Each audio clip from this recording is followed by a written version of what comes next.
Hello students, welcome in the class. In the last lecture we had learned how to achieve effective communication, right? તો effective communication છે કેવી રીતે મેળવી શકાય એની આપણે લાસ્ટ લેક્ચરની અંદર વાત કરી હતી, right? Two achieve effective communication we have 7 C's. આપણી પાસે 7 Cની આપણે વાત કરી હતી કે ઇફેક્ટિવ કોમ્યુનિકેશન માટે 7 C છે એ it is very important. First is clarity, the second is completeness, then the third is consciousness.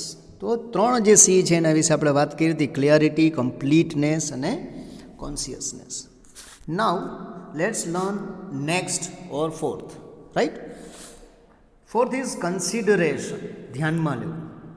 In order to communicate effectively, effective communication માટે think and look from the receiver's angle. ત્યારે તમારે જે receiver છે, બરાબર છે, એના એંગલથી વિચારવું પડે, જે રિસીવ કરનાર છે message. The sender should adopt a human approach and understand the emotion and sentiment of the receiver. તો સેન્ડર જે છે, મેસેજ આપનાર છે, ને હંમેશા હ્યુમન અપ્રોચ, માનવ અપ્રોચનું ધ્યાન રાખવું પડે, એને સમજવું પડે. And emotion and sentiment of the receiver, receiver જે છે એનું ઇમોશન, એની લાગણી, એના સેન્ટિમેન્ટ, એના વિશે તમારે ધ્યાનમાં રાખવું પડે. He should understand and focus on the needs of receiver. Receiver જે એની જરૂરિયાત શું છે, બરાબર, એના વિશે તમારે ફોકસ કરવું છે, એના ઉપર તમારે ફોકસ કરવાનું છે, એટલે કે મેસેજ આપનારને, right? The socio psychological background of the receiver must be understand. એનું જે સોસાયટીમાં એનું બેકગ્રાઉન્ડ કેવું છે, સાયકોલોજીકલ બેકગ્રાઉન્ડ, એને સોશિયો સાયકોલોજીકલ બેકગ્રાઉન્ડ કહેશું, રાઈટ? તો એને ખાસ સમજવું પડે. ધ ગોલ્ડન રૂલ્સ, એ ગોલ્ડન રૂલ જે તમારે ખાસ યાદ રાખવાનો છે, first understand then be understand. પહેલાં તમે સમજો અને પછી એને સમજાવવા, golden rules should be followed, એને ફોલો કરવું ખૂબ જ જરૂરી છે. Thus, consideration implies respect for the reader's point of view. અને તેથી કન્સિડરેશન છે એ રિસ્પેક્ટ આપવું પડે છે, જે રીડર છે એના પોઈન્ટ ઓફ વ્યૂને એક રિસ્પેક્ટ આપે છે, બરાબર? તો કન્સિડરેશન છે એને 4 એના જે લક્ષણો છે એ ધ્યાનમાં રાખવાના છે. First is adopt the you attitude in the message. મેસેજમાં યુ એટીટ્યૂડ રાખવાનું, આ એટીટ્યૂડ નહીં. મોસ્ટલી શું કરે, વાત કરવામાં આ એટીટ્યૂડ હોય, મતલબ પોતાના વિશે વાત કરે, પોતે મહાન છે. No, when you have to give effective communication, you have to give you attitude. સામેવાળી વ્યક્તિને તમારે ધ્યાનમાં રાખવાનું છે યુ એટીટ્યૂડ, કે નહીં, સાંભળનાર જે રિસીવર જે મહાન છે, સારો છે, એને તમારે ધ્યાનમાં રાખીને બોલવાનું છે. Avoid gender base. બીજું, જેન્ડરની વાત નહીં કરવાની, સ્ત્રી પુરુષ, no, right? Emphasise upon positive and pleasant fact. Positive fact હોવું જોઈએ, હકારાત્મક નિર્ણય રાખો, અને આનંદ મળે, મજા આવે એવી ફેક્ટ હોય ને એની વાત કરો. Impart integrity to the message. અને જે ઇન્ટરગ્રિટી છે, બરાબર, જે વિવાદાત્મક ભાગ છે કે એવી કઈ વાત હોય એનાથી તમે અલગ રહી જાઓ, દૂર રહી જાઓ. તો consideration is must to give a effective communication, right? So this is the 4th C. Now the 5th is correctness, right? 5th C is correctness.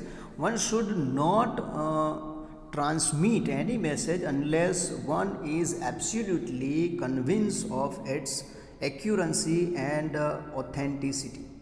જ્યાં સુધી કોઈ મેસેજ છે, બરાબર, એ ત્યાં સુધી એ કન્વિન્સ નહીં થાય સામેવાળી વ્યક્તિ, જ્યાં સુધી એને એની અંદર એ ઓથેન્ટિક નહીં લાગે, સાચું નહીં લાગે. જો એને સાચું નહીં લાગે સામેવાળી વ્યક્તિને તમારી વાત, તો એ કન્વિન્સ થશે નહીં. If employees forward incorrect information to manager, જો એમ્પ્લોઈ છે એ મેનેજરને જ ખોટી ઇન્ફોર્મેશન આપશે, decision based on such information may be wrong. અને આના ઉપરથી જે ડિસિઝન લેવામાં આવશે, so it may be wrong, એ ખોટા જશે, રાઈટ? સિમિલરલી, સેમ એ જ રીતે, transmission of incorrect information to outsider may spoil relation and reputation. તો જ્યારે આવા મેસેજનું તમે અથવા ઇન્ફોર્મેશનનું જ્યારે તમે ઇનકરેક્ટ મેસેજ, ઇનકરેક્ટ જે સંવાદ છે, કોમ્યુનિકેશન છે, એને તમે ટ્રાન્સલેટ કરશો બીજી કોઈ વ્યક્તિને, તો શું થશે? એનાથી તમારા રિલેશન છે એ બગડશે, રેપ્યુટેશન એ બગડશે. Thus in order to ensure correctness of the message, so તેથી તમારે કરેક્ટ મેસેજને બરાબર એન્શ્યોર કરવા માટે અમુક બાબતો છે એ ખાસ ધ્યાનમાં રાખવી પડે. કઈ બાબત ધ્યાનમાં રાખવાની છે? તો the first is give correct fact. સૌથી પહેલી વસ્તુ એ છે કે તમે જ્યારે કોઈ માહિતી આપો, એ માહિતી હંમેશા સાચી છે કે નહીં ચકાસી, અથવા તો સાચી જ માહિતી છે તમારે આપવાની છે, ખોટી માહિતી આપવાની નથી. Send the message at the correct time and delay and outdated message cause loss of time and money. તો મેસેજ છે એ એકદમ એનો ટાઈમિંગ છે એ સાચો હોવો જોઈએ, કરેક્ટ ટાઈમે કરો, અથવા ડિલે જો કરશો, રાઈટ, અથવા તો આઉટડેટેડ થઈ જશે, મતલબ જ્યારે તમે મેસેજ આપો ને એ મેસેજ છે એનો ટાઈમિંગ ખરાબ હશે તો એ આઉટડેટેડ થઈ જશે અને એનાથી તમારો સમય બગડશે એન્ડ એઝ વેલ એઝ તમારી પૈસા પણ બગડશે. Send the message in correct style. બીજું, તમારી જે સ્ટાઇલ છે એ કરેક્ટ હોવી જોઈએ, મતલબ by phone, by face to face, right, by email, તો એક જે સ્ટાઇલ છે it should be correct. તો correctness is must in effective communication, right? The next is courtesy. જો courtesy છે એ ખૂબ જ જરૂરી છે. courtesy એટલે શું? તો કે તમે જે બોલો છો એની અંદર વિનમ્રતા હોવી જોઈએ. જ્યારે તમે વાત કરો તો વિનમ્રતા છે ને, that is very important in communication. courtesy begs courtesy. કર્ટસીથી કર્ટસી આવે છે. So make the message courteous, મતલબ તમારો મેસેજ છે એકદમ વિનમ્રતાપૂર્વકનો હોવો જોઈએ.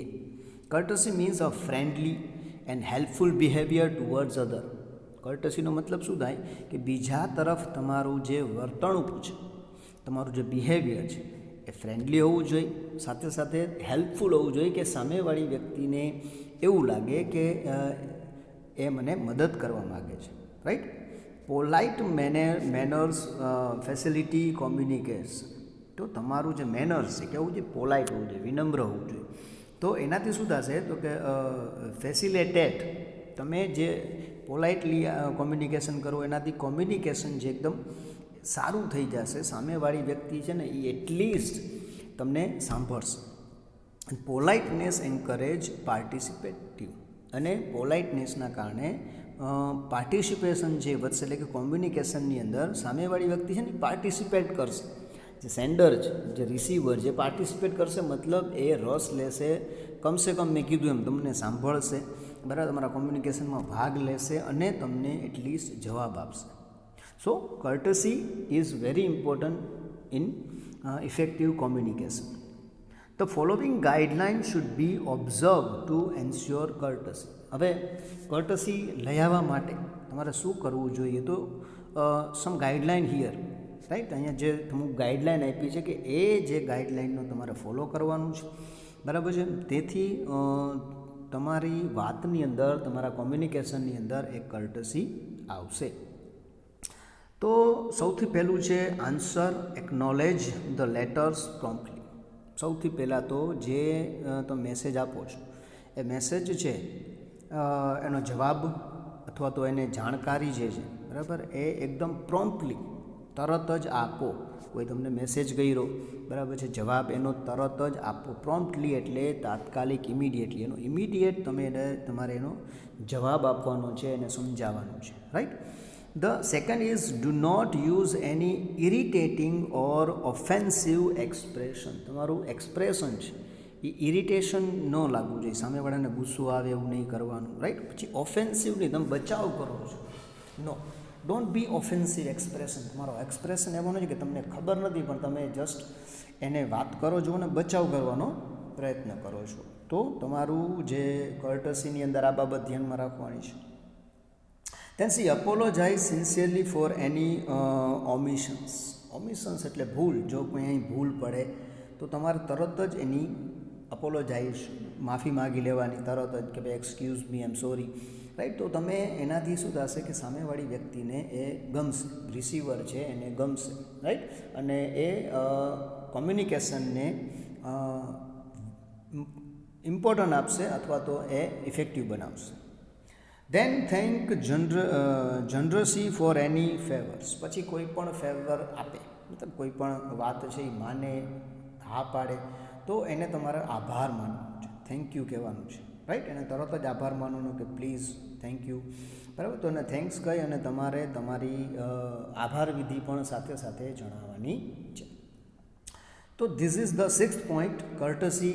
It is also very very important for any communication in business as well as in life also, right. The 7th and last is concreteness.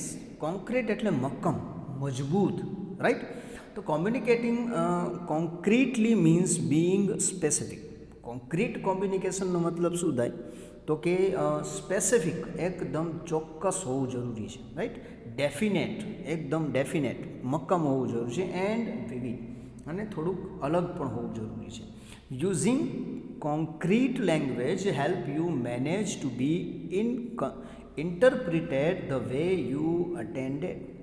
Concrete language વાપરવાથી તમારો જે મેસેજ છે એનું ઇન્ટરપ્રિટેશન છે એ કેવું થશે તો કે એ મેસેજ છે એને એકદમ મક્કમ છે, રાઈટ. એની લેંગ્વેજ છે સારી વાપરવાથી તરત જ સામેવાળી વ્યક્તિને એના ઉપર ભરોસો આવશે, he believes, right. Moreover, ઉપરાંત concrete message tend to be more vivid, dynamic and interesting. તો કોન્ક્રીટ મેસેજ હશે, સાચો મેસેજ હશે, મજબૂત મેસેજ હશે, તો એની અંદર વિવિધતા આવશે અને એ ડાયનેમિક અને ઇન્ટરેસ્ટિંગ પણ લાગશે, right. Concreteness is also most important for the effective communication. The following guideline may be help one to compose, create and convincing message. તો નીચે ગાઈડલાઇન આપી છે કે કેવી રીતે તમે તમારા મેસેજ છે, બરાબર, એને કોન્ક્રીટ બનાવી શકો છો. Use specific fact and figures. તો એના માટે તમારે સૌથી પહેલાં જે ફિગર્સ આપવાના છે, આંકડા આપવાના છે, જે હકીકત આપવાની છે, વાત કરવાની છે, it should be a specific and સાચા હોવા જોઈએ, એકદમ સાચા હોવા જોઈએ. ચૂઝ વિવિધ ઇમેજ બિલ્ડિંગ વર્ડ્સ. પછી થોડાક એવા શબ્દનો ઉપયોગ કરો જે તમારી ઇમેજને બિલ્ડઅપ કરે, બરાબર. તમારી ઇમેજ છે એ સામેવાળી વ્યક્તિ ઉપર કંઈક સારી થાય એવી ઉપયોગમાં લી. પછી કન્સ્ટ્રક્ટ ડાયનેમિક સેન્ટેન્સ. પછી sentence use the active voice, બરાબર. ડાયનેમિક સેન્ટેન્સ છે એ એકદમ ડાયનેમિક એટલે કે એકદમ સારા હોવા જોઈએ, સામેવાળી વ્યક્તિને ગમે એવા હોવા જોઈએ. એટલે કે બને ત્યાં સુધી હંમેશા આપણે કોમ્યુનિકેશનની શરૂઆતમાં જોયું હતું કે બને ત્યાં સુધી તમારા જે સેન્ટેન્સ છે એ એક્ટિવમાં હોવા જોઈએ, એટલે કે સામેવાળી સમજી શકે. પેસિવ લેંગ્વેજ છે ને એ થોડીક અઘરી છે સમજવા માટે, right, to be understand. So do not use passive language for the communication, right.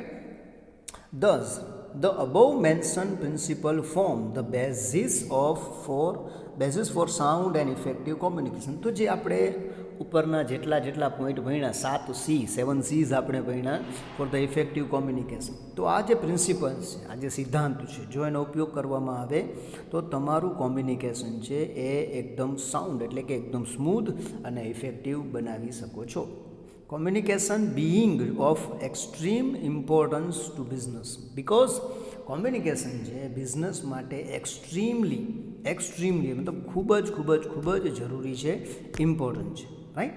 The above given principle must be considered in order to make the process of communication flow smoothly and without any barriers. તો the above, ઉપરના જે principles છે, ઉપરના જે સિદ્ધાંતો આપણે ભણ્યા, 7 C's જે આપણે ભણ્યા, બરાબર, એને તમારે ધ્યાનમાં લેવાનું છે.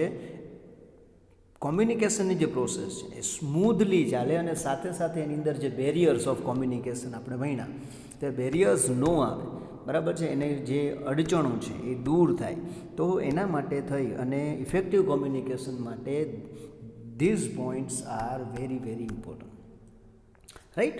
તો વી લર્ન ધેટ હાઉ